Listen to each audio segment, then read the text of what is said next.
Excellency Narendra Modi.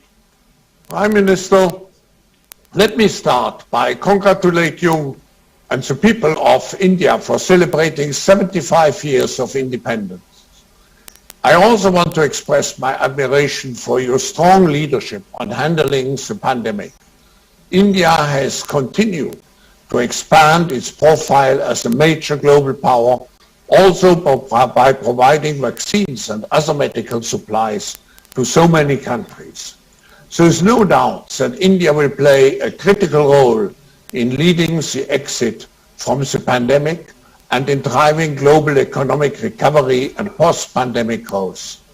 Highlighting this, India is expected to grow by 8.5% this year.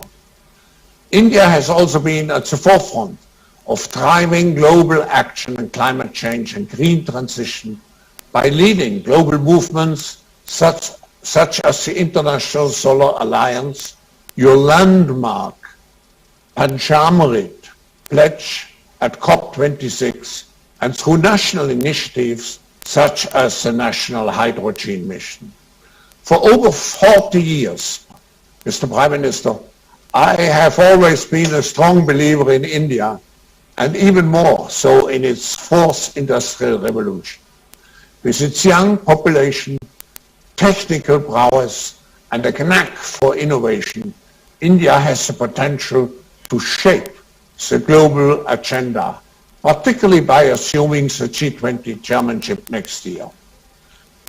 Prime Minister, it is amazing that in 2021, in the middle of the pandemic, India has had 44 new unicorns, and this is a testament to your nation's spirit of innovation and entrepreneurship.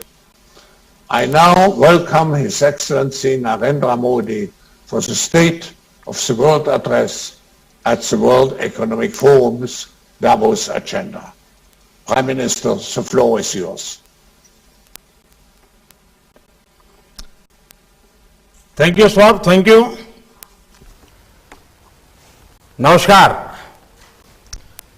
World economic forum में जुटे दुनिया भर के दिग्गजों का 130 करोड़ भारतीयों की तरफ से अभिनंदन करता हूं।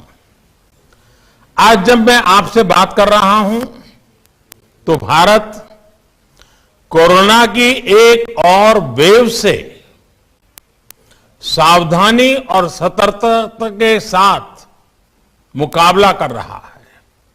साथ ही भारत आर्थिक क्षेत्र में भी कई आशावान रिजल्ट्स के साथ आगे बढ़ रहा है। भारत में आज अपनी आजादी के 75 वर्ष होने का उत्साह भी है और भारत आज सिर्फ एक साल में ही 160 करोड़ कोरोना वैक्सीन डोज देने के आत्मविश्वास से भी भरा हुआ है। साथियों, भारत जैसी मजबूत डेमोक्रेसी ने पूरे विश्व को एक खूबसूरत उपहार दिया है, एक बुके ऑफ होप दिया है। इस बुके में है हम भारतीयों का डेमोक्रेसी पर अटूट ट्रस्ट। इस बुके में है 21वीं सदी को एम्पावर करने वाली टेक्नोलॉजी। इस बुके में है हम भारतीयों का टेम्परामेंट, हम भारतीयों का टैलेंट। जिस मल्टीलिंगुअल, मल्टीकल्चरल माहौल में हम भारतीय रहते हैं, वो भारत ही नहीं बल्कि पूरे विश्व की बहुत बड़ी ताकत है। ये ताकत संकट की घड़ी में सिर्फ अपने लिए सोचना नहीं बल्कि मानवता के हित में काम करना सिखाती है। कोरोना के समय में हमने देखा है कि कैसे Bharat one earth one health, इस विजन पर चलते हुए अनेकों देशों को जरूरी दवाइयां देकर, वैक्सीन देकर करोड़ों जीवन बचा रहा है। आज भारत दुनिया का तीसरा सबसे बड़ा फार्मा प्रोड्यूसर है, फार्मेसी टू द वर्ल्ड है। आज भारत दुनिया के उन देशों में है जहां के हेल्थ प्रोफेशनल्स, जहां के डॉक्टर्स अपनी संवेदनशीलता और एक्सपर्टीज से सबका भरोसा जीत रहे हैं। साथियों, संवेदनशीलता संकट के समय में परखी जाती है, लेकिन भारत का सामर्थ्य इस समय पूरी दुनिया के लिए उदाहरण है। इसी संकट के दौरान भारत के आईटी सेक्टर ने 24 घंटे काम करके दुनिया के तमाम देशों को बहुत बड़ी मुश्किल से बचाया है। आज भारत दुनिया में रिकॉर्ड सॉफ्टवेयर इंजीनियर भेज रहा है। 50 लाख से ज्यादा सॉफ्टवेयर डेवलपर्स भारत में काम कर रहे हैं। आज भारत में दुनिया में तीसरे नंबर के सबसे ज्यादा यूनिकॉर्न है। 10,000 से ज्यादा स्टार्टअप्स पिछले 6 महीने में रजिस्टर हुए हैं। आज भारत के पास विश्व का बड़ा, सुरक्षित और सफल डिजिटल पेमेंट प्लेटफॉर्म है। सिर्फ पिछले महीने की ही बात करूं तो भारत ने यूनिफाइड पेमेंट इंटरफेस, इसके माध्यम से 4.4 बिलियन ट्रांजैक्शन हुए हैं। फ्रेंड्स, बीते सालों में जो डिजिटल इंफ्रास्ट्रक्चर भारत ने डेवलप और एडप्ट किया है, वो आज भारत की बहुत बड़ी ताकत बना है। कोरोना इन्फेक्शन की ट्रैकिंग के लिए आरोग्य सेतु ऐप और वैक्सीनेशन के लिए कोविन पोर्टल जैसे टेक्नोलॉजिकल सॉल्यूशंस भारत के लिए गर्व का विषय है। भारत के कोविन पोर्टल में स्लॉट बुकिंग से लेकर सर्टिफिकेट जनरेशन की जो ऑनलाइन व्यवस्था है, उसने बड़े बड़े देशों के लोगों का भी ध्यान खींचा है। साथियों, एक समय था जब भारत की पहचान लाइसेंस राज से होती थी। ज्यादातर चीजों पर सरकार का नियंत्रण था। भारत में बिजनेस के लिए जो भी चुनौतियां रही है, वो मैं समझता हूं। हम लगातार प्रयास कर रहे हैं कि हर चुनौती को दूर करें। आज Bharat ease of doing business को बढ़ावा दे रहा है, सरकार के दखल को कम कर रहा है। भारत ने अपने कॉरपोरेट टैक्स रेट्स को सिंप्लीफाई करके, कम करके उसे दुनिया में मोस्ट कॉम्पिटिटिव बनाया है। बीते साल ही हमने 25,000 से ज्यादा कंप्लायंसेस कम किए हैं। भारत ने रिट्रोस्पेक्टिव टैक्सेस जैसे कदमों में सुधार करके बिजनेस कम्युनिटी का विश्वास लौटाया है। भारत ने ड्रोन्स, स्पेस, जियोस्पेशियल मैपिंग जैसे कई सेक्टर्स को भी डीरेगुलेट कर दिया है। भारत ने आईटी सेक्टर और बीपीओ से जुड़े आउटडेटेड टेलीकॉम रेगुलेशंस में बड़े रिफॉर्म्स किए हैं। साथियों, भारत ग्लोबल सप्लाई चेन्स में विश्व का एक भरोसेमंद पार्टनर बनने के लिए प्रतिबद्ध है। हम अनेक देशों के साथ फ्री ट्रेड एग्रीमेंट के रास्ते बना रहे हैं। भारतीयों में इनोवेशन की, नई टेक्नोलॉजी के अडॉप्ट करने की जो क्षमता है, एंटरप्रेन्योरशिप की जो स्पिरिट है, वो हमारे हर ग्लोबल पार्टनर को नई ऊर्जा दे सकती है। इसलिए भारत में इन्वेस्टमेंट का ये सबसे बेस्ट टाइम है। भारतीय युवाओं में आज एंटरप्रेन्योरशिप एक नई ऊंचाई पर है। 2014 में जहां भारत में कुछ 100 रजिस्टर्ड स्टार्टअप थे, वहीं आज इनकी संख्या 60,000 के पार हो चुकी है। इसमें भी 80 से ज्यादा यूनिकॉर्न्स हैं, जिसमें से 40 से ज्यादा तो 2021 में ही बने हैं। जिस तरह एक्सपेट इंडियन ग्लोबल स्टेज पर अपनी स्किल्स दिखा रहे हैं, उसी तरह भारतीय युवा आप सभी साथियों के बिजनेस को भारत में नई बुलंदी देने के लिए पूरी तरह से तैयार है, तत्पर है। फ्रेंड्स, डीप इकोनॉमिक रिफॉर्म्स को लेकर भारत का कमिटमेंट एक और बड़ा कारण है जो आज भारत को इन्वेस्टमेंट के लिए सबसे अट्रैक्टिव डेस्टिनेशन बना रहा है।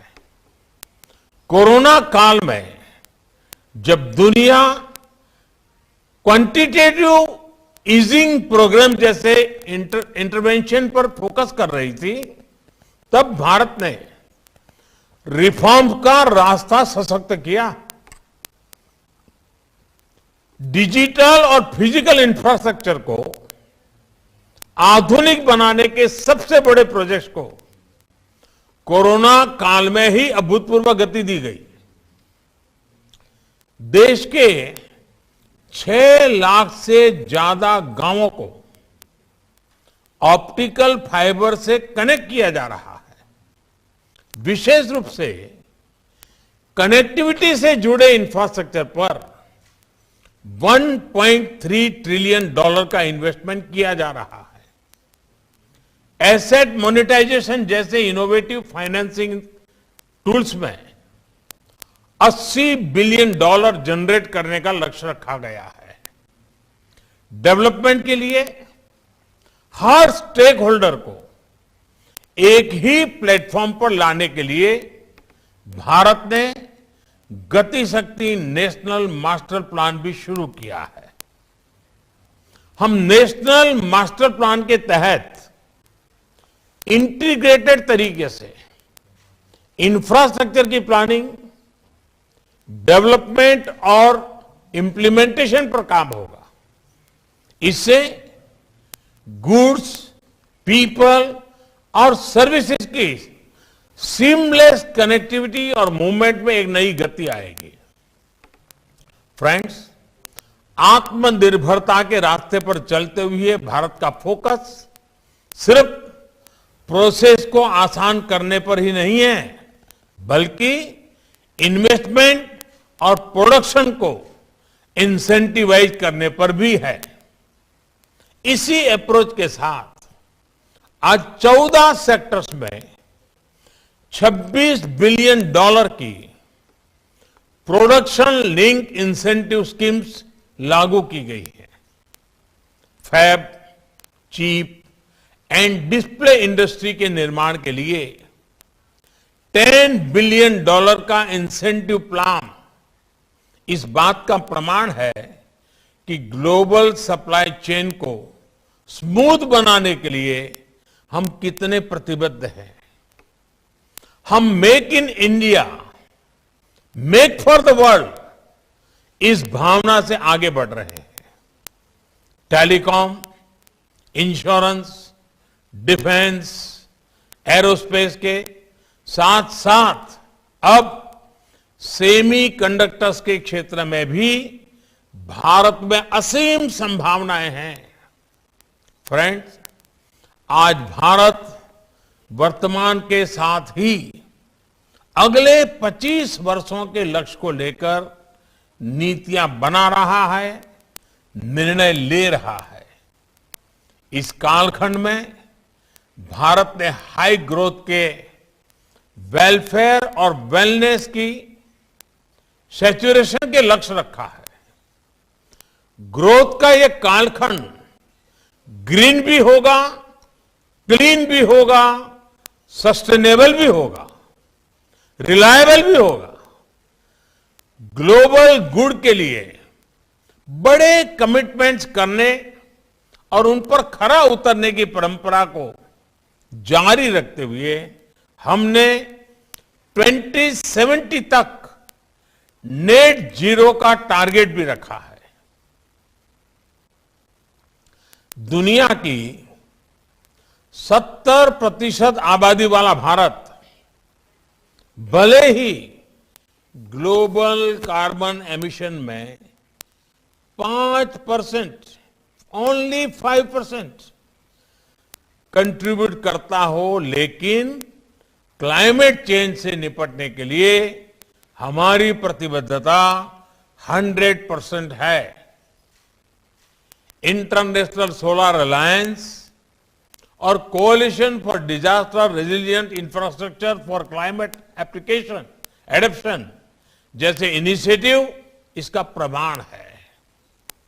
बीते वर्षों के प्रयासों का नतीजा है कि आज हमारे एनर्जी मिक्स का 40% हिस्सा नॉन फोसिल सोर्सेज से आ रहा है।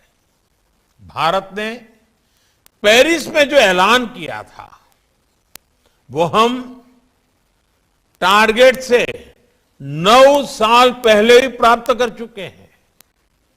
फ्रेंड्स, इन प्रयासों के बीच हमें यह भी मानना होगा कि हमारी लाइफस्टाइल भी क्लाइमेट के लिए बड़ी चुनौती है। थ्रो अवे कल्चर और कंज्यूमरिज्म ने क्लाइमेट चैलेंज को और गंभीर बना दिया है। आज की जो टेक, मेक, यूज, डिस्पोज ये जो इकोनॉमी है उसको तेजी से सर्कुलर इकोनॉमी की तरफ बढ़ाना बहुत जरूरी है। COP26 में मिशन लाइफ के जिस आइडिया की चर्चा मैंने की थी उसके मूल में भी यही भावना है। लाइफ यानी लाइफस्टाइल फॉर एनवायरमेंट। ऐसी रेजिलिएंट और सस्टेनेबल लाइफस्टाइल का विजन जो क्लाइमेट क्राइसिस के साथ साथ भविष्य के अनप्रेडिक्टेबल चैलेंजेस में उससे निपटने में भी काम आए। इसलिए मिशन लाइफ का ग्लोबल मास मूवमेंट बनाना जरूरी है।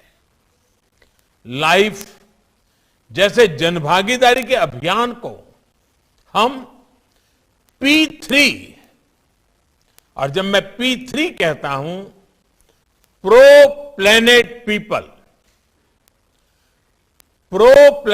पीपल का बड़ा आधार भी बन सकते हैं।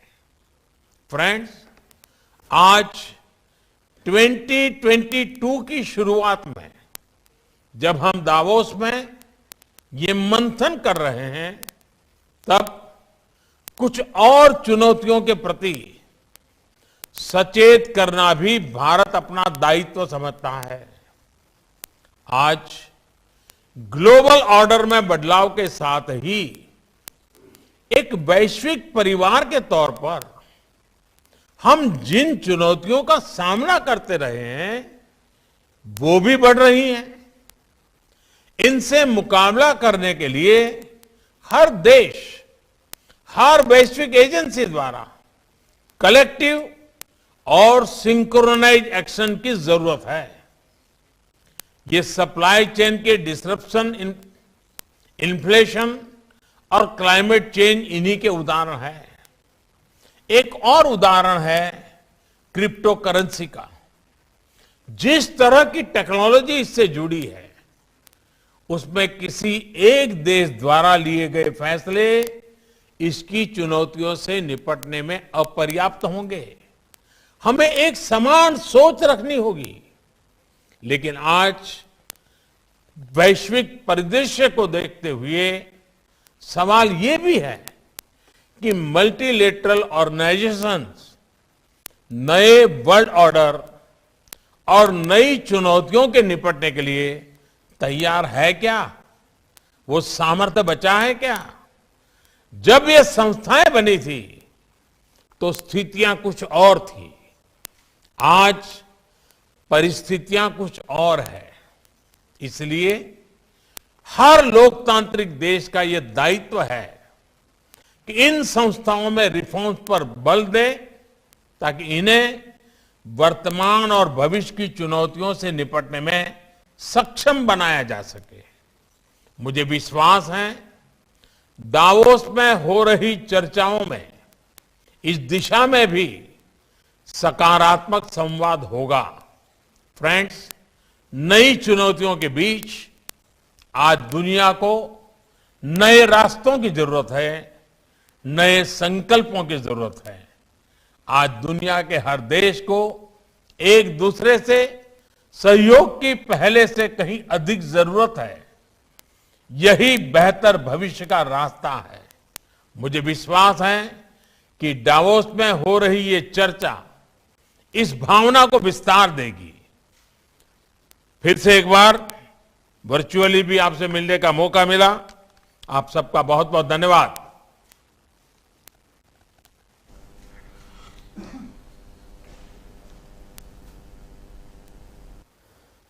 Thank you so much, Prime Minister, for this excellent and important State of the World address. The World Economic Forum is proud to act as a platform for you, Prime Minister, to share your vision for India and its future role with the global multi-stakeholder audience at this critical juncture, as you mentioned, as economies begin returning to growth. We have a unique window of opportunity to shape a better future, a future which is more inclusive, sustainable, and resilient. The health and economic challenges related to the pandemic, as well as the other urgent global critical issues, will remain unmanageable unless leaders execute solutions together, as you mentioned, Prime Minister, in your speech. And no more than ever, the world needs to come together and collaboratively deliver global responses. On that note, one of the things from your speech that resonated extremely well with me is the concept of one Earth, one health, driven by the philosophy of the world is one family, and your diplomatic efforts provide a template for the narrative that the world needs to embrace, to restore waning trust in multilateral frameworks for global cooperation. Consistent with your forward-looking leadership style, your comprehensive transformation agenda for India promises to seize unfolding opportunities and shape the future of the post-pandemic global economy and the new world order. Prime Minister, thank you for joining us and for sharing this important address with the world. And also, as Professor Schwab mentioned, we are humbled by your support and engagement with us, and greatly value our strong partnership with your government across multiple areas of impact, and looking forward to work with you during your G20 presidency. And we're, of course, also very much looking forward to seeing you in the real Davos in the Swiss mountains. So thank you very much, Prime Minister, for joining us. Thank you. Thank you.